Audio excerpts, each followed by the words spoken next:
કથાના પ્રથમ દિવસે આપણે ખૂબ સરસ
પોથી પૂજન બાદ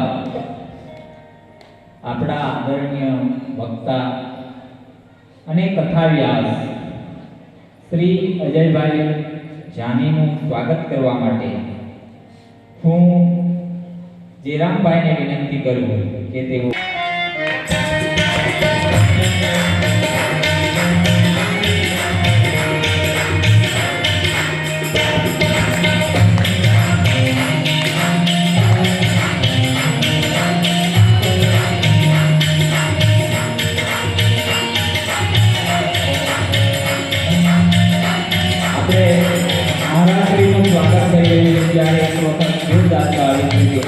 અભિવાદન કરીએ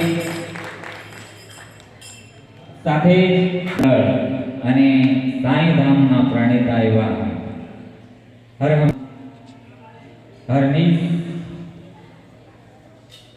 જેના અમારા વિચારો અને અમને સદૈવ પ્રેરણા આપનાર એવા સતીશભાઈ અને ઉર્ફે સાંઈ શરણાનંદજીને વિનંતી કરું કે તેઓ અહીં આપણને આશીર્વચન આપશે.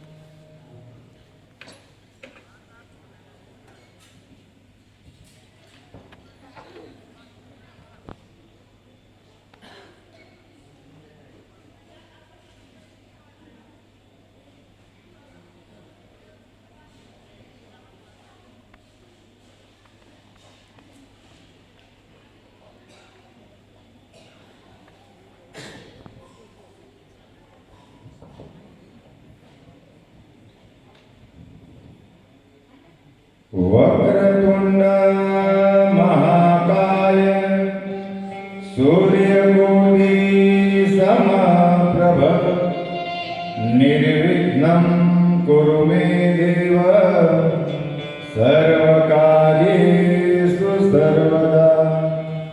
गुरुर्ब्रह्मा गुरुर्विष्णु गुरुर्देवो महेश्वर गुरुर्साक्षात् परब्रह्मा तस्मै श्री गुरुवे नमः. या देवी सर्वभूतेषु शक्तिरूपेण संस्थिता नमस्तस्यै नमस्तस्यै नमस्तस्यै नमो नमः. बोलो बद्रीनारायण भगवान सद्गुरु साईनाथ महाराज. तो બધા જ ભક્તોને ઓમ સાઈ રામ. પંચલાઈ સાંઈતીર્થ ગામની અંદર ચાલી રહેલી પતિત પાવની એવી મહાવિષ્ણુ પુરાણ કથાનો આજે બીજા દિવસનો પ્રારંભ થઈ રહ્યો છે. તો એવી પાવન કથાના કથા વ્યાસ એવા પરમ આદરણીય પરમ વંદનીય અજયભાઈ જાનીજીના ચરણોમાં વંદન.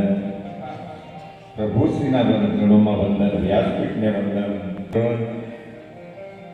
નામો તો કોના લે, કારણ કે જેનું સ્થાન દિલમાં વળતા એવા બધા જ વિસાજરોના ચરણમાં પ્રણામ. મારા સામુના વિશારદો, કેમેરામેન, ઉપસ્થિત સર્વે ભાવિક ભક્તોના હૃદયની અંદર મારો રામ વિરાજમાન છે. તો આ ભૂમિ સાથે એકવાર બીજા દિવસના પ્રારંભમાં પણ બધાના ચરણોમાં વંદન કરીને એમ કહેવાય કે ખેતી કરવી એ આપણા હાથની વાત છે, પણ વરસાદ વરસાવો એ તમારું ને મારું ગજું નથી, કારણ કે વરસાદ વરસાવો એ હરિના હાથની વાત છે.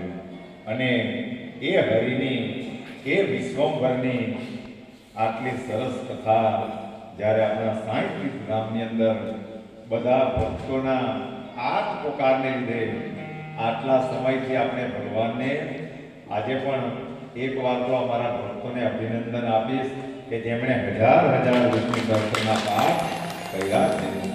તો જ્યાં હરિનું નામ સ્મરણ થાય ત્યાં હરિ સૂક્ષ્મ રૂપે પ્રગટ થાય અને એમની શક્તિઓ, એ નિર્ભેદ શક્તિઓ એ કાર્યરત રહે. એટલે આપણા સાંઈધામની અંદર હરિની અગાધ કૃપા અને એમની કૃપાથી આ બધા કાર્યો થઈ રહેલા છે. એટલે ઘણીવાર કવિઓ કહે કે મેરી આપકી કૃપા સે સબ કામ હો રહા હૈ. અને આપણે બધા પામરજીવો છે. જો આ દુનિયાની અંદર એવા એવા સમર્થો પડેલા છે કે આપણે એમની તોલે એક તણખલા સમાન પણ નથી. આપણે જે કાર્ય કરતા છે તો એ તો આ સંસારની અંદર અનેકો એવા સમર્થો પડેલા છે કે તેની સામે આપણે તો કંઈ પણ નથી. પણ આપણને એ કાર્યોથી પ્રેરિત થઈને જે કાર્યો કર્યા એમાં આપણને આનંદ મળ્યો. તો માણસોના મનો અશાંત હતા, પણ એ શાંત કેવી રીતે પડ્યા કે બધાએ હરિનું સ્મરણ કર્યું. એટલે આપણે આવા સમર્થોના સત્સંગમાં સાંભળેલું કે હરિનું નામ લેવા માત્રથી કે સદગુરુના સ્મરણ માત્રથી માણસોના મન શાંત થઈ જાય. એ મને ને તમને અનુભવ થયો.